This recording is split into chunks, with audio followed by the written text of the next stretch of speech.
Bienvenidos estudiantes del primer año del Bachillerato Científico. Hoy en la disciplina de Ciencias Naturales y Salud hablaremos sobre el siguiente tema, que es el Boepuna, enfermedades infectocontagiosas, tuberculosis, infección de transmisión sexual.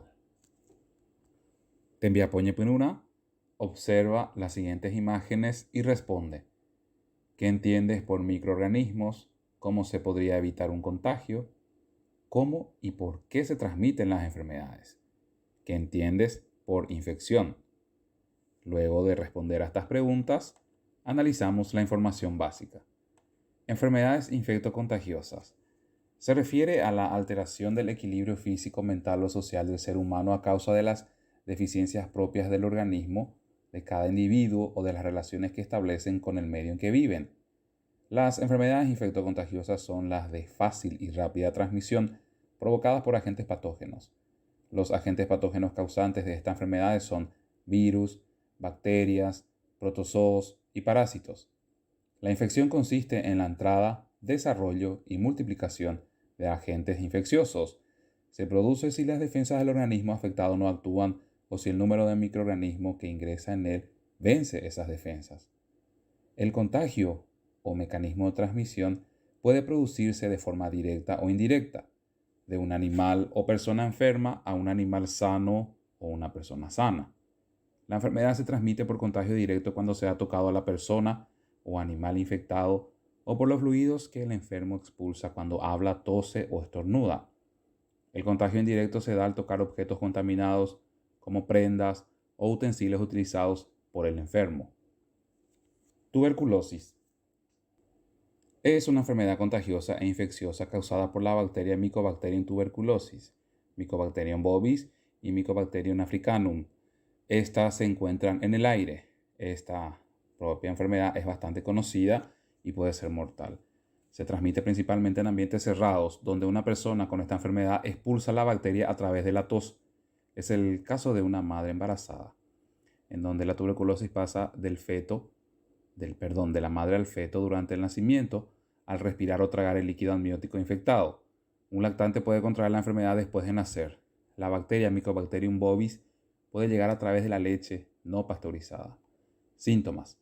Si la infección se localiza en la cavidad abdominal, produce fatiga y ligero dolor al tacto. Si es en la vejiga, produce una micción dolorosa.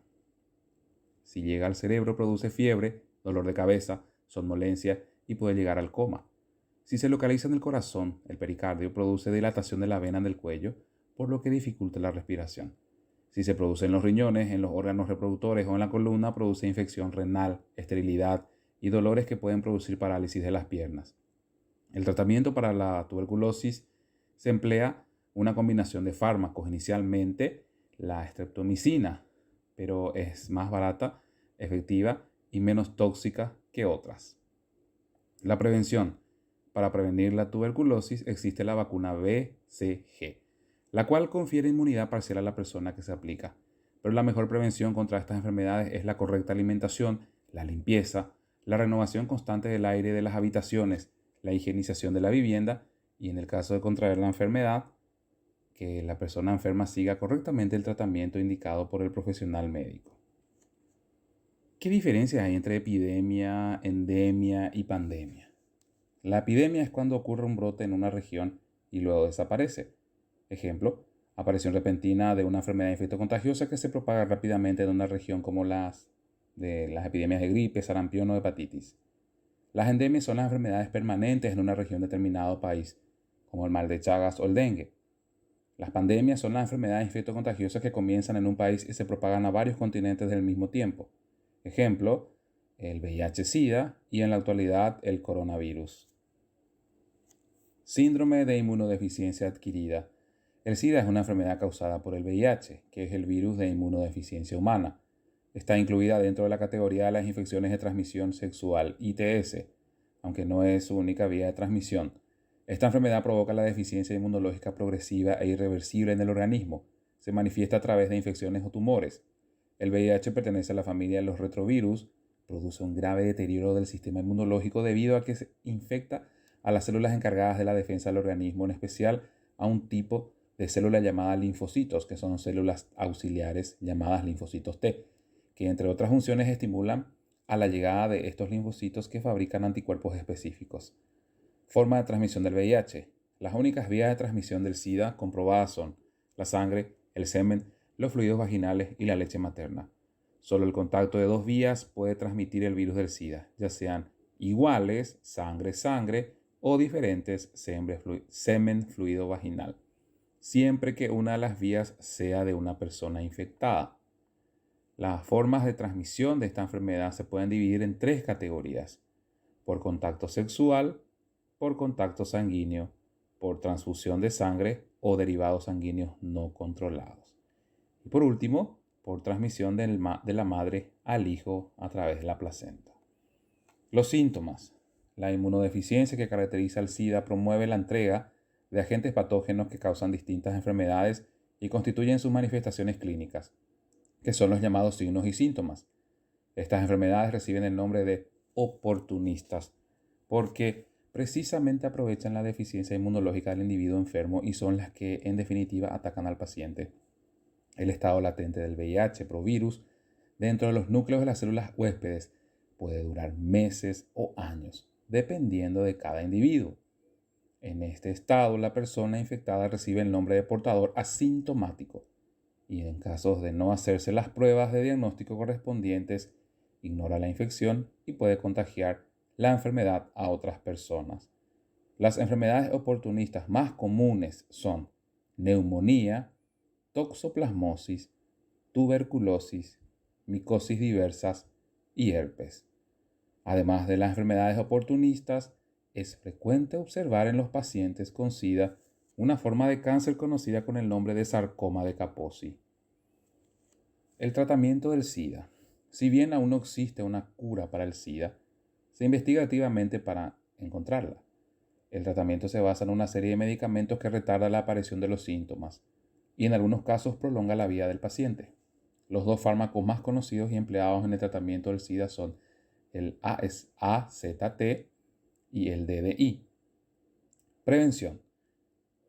Se previene por vía sanguínea, evitando el uso compartido de agujas, jeringas o instrumentos contaminantes. Utilizar solo material desechable para la perforación de la piel. No compartir objetos personales como cepillos de dientes y hojas de afeitar. Utilizar medidas de barrera si se trabaja en lugares de posible transmisión como hospital, laboratorios, local de tatuajes, etc. Prevención en la transmisión sexual. Utilizar preservativo en todas las relaciones en las que haya penetración vaginal o anal. Practicar la fidelidad en la pareja. Abstinencia sexual antes del matrimonio. Prevención en la transmisión perinatal. Las mujeres infectadas por VIH que quieran concebir hijos deben hacerlo con tratamiento médico antirretroviral. Las mujeres embarazadas por VIH deben recibir tratamientos para reducir el riesgo de infección en los bebés, ya que la tasa de transmisión materno-fetal sin acción preventiva es del 20% al 30%, mientras que con el tratamiento antirretroviral se reduce al 1%. En estos casos se desaconseja la lactancia materna porque a través de la leche materna también se transmite el VIH. Sífilis. Es una enfermedad principalmente de transmisión sexual causada por la bacteria Treponema pallidum, que penetra en el organismo a través de las membranas mucosas que pueden ser la vagina, la boca o la piel, desde donde llega a los ganglios linfáticos y así se propaga por la sangre. El contagio se da cuando el microorganismo, que es una bacteria móvil, se contagia principalmente por contacto sexual, por contacto de la piel con la ligera secreción que generan los chancros, por contacto con los clavos sifilíticos de las personas enfermas o por inoculación accidental. También puede ser transmitida de la madre al hijo a través de la placenta, que es conocida como sífilis congénita, o a través del canal del parto, que es la sífilis connatal. Presenta 3 estadios sintomáticos y uno latente. El estado primario: aparece una sola o varias úlceras llamadas chancros en el transcurso de 10 a 90 días, con un promedio de 21 días de la infección por sífilis. El chancro suele aparecer en el lugar por donde la bacteria entró al organismo con una apariencia firme, redondo, pequeño e incoloro. Suele durar de 3 a 6 semanas y se cura con tratamiento, pero si no se administra el tratamiento, puede progresar hasta pasar al estadio secundario. El estadio secundario, en este caso, se manifiestan irritaciones en la piel y lesiones en las membranas mucosas. Generalmente las irritaciones asociadas con esta enfermedad aparecen en el proceso de curación del chancro o incluso unas semanas después. Esta irritación puede tener un aspecto de puntos rugosos de color marrón rojizo o rojo en la palma de las manos y de los pies y en otras partes del cuerpo. Además de las irritaciones, es probable que se presenten otros síntomas durante el estadio secundario, que incluyen fiebre, inflamación de los ganglios, dolor de garganta, pérdida irregular del cabello, dolor de cabeza, pérdida de peso, dolores musculares y fatiga. Los signos y síntomas de la sífilis secundaria desaparecerán con tratamiento o sin tratamiento, pero la infección progresará hasta el estado terciario y latente de la enfermedad si no se realiza ningún tratamiento. El estadio terciario es cuando los órganos internos, tales como el cerebro, los nervios, los ojos, el corazón, los vasos sanguíneos, el hígado, los huesos y articulaciones ya pueden ser lesionados por la bacteria. Las lesiones internas pueden aparecer muchos años más tarde. Entre los signos y síntomas del estadio de la sífilis se encuentra la dificultad para coordinar movimientos musculares, parálisis, entumecimiento, ceguera gradual y demencia. Estas lesiones pueden ser lo suficientemente graves como para producir la muerte.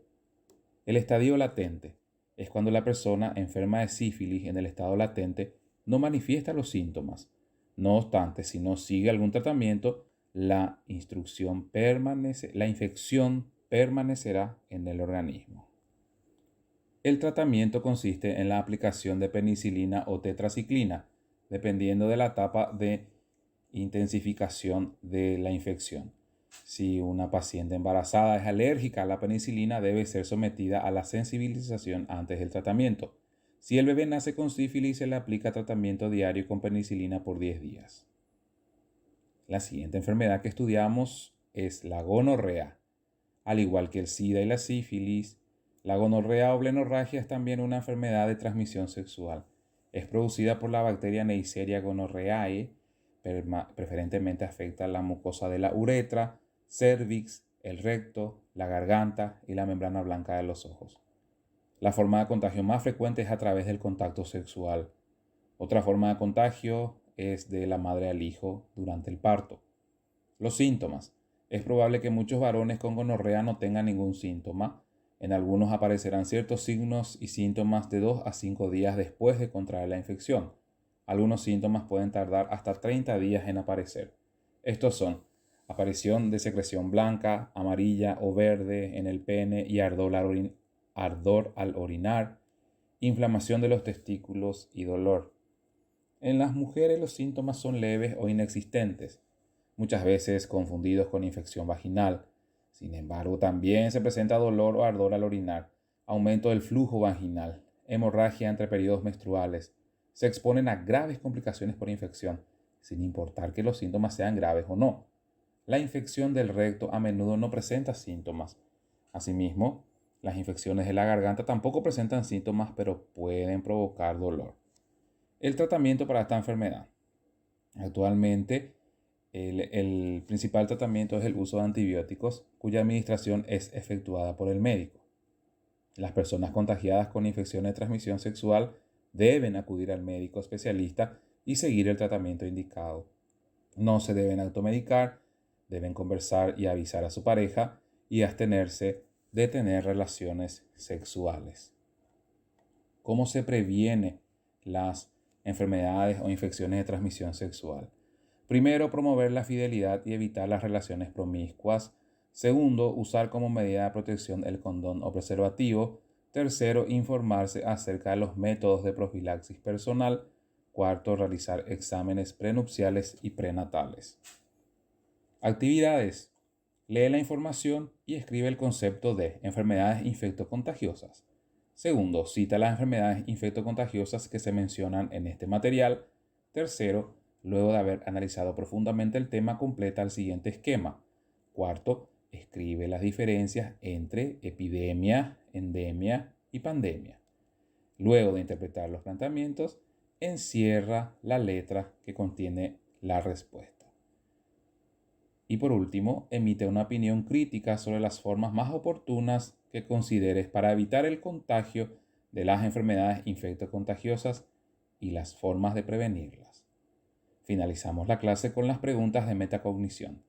¿Qué aprendí hoy? ¿Qué me gustó del contenido? ¿Qué dificultades tuve para la realización de las actividades?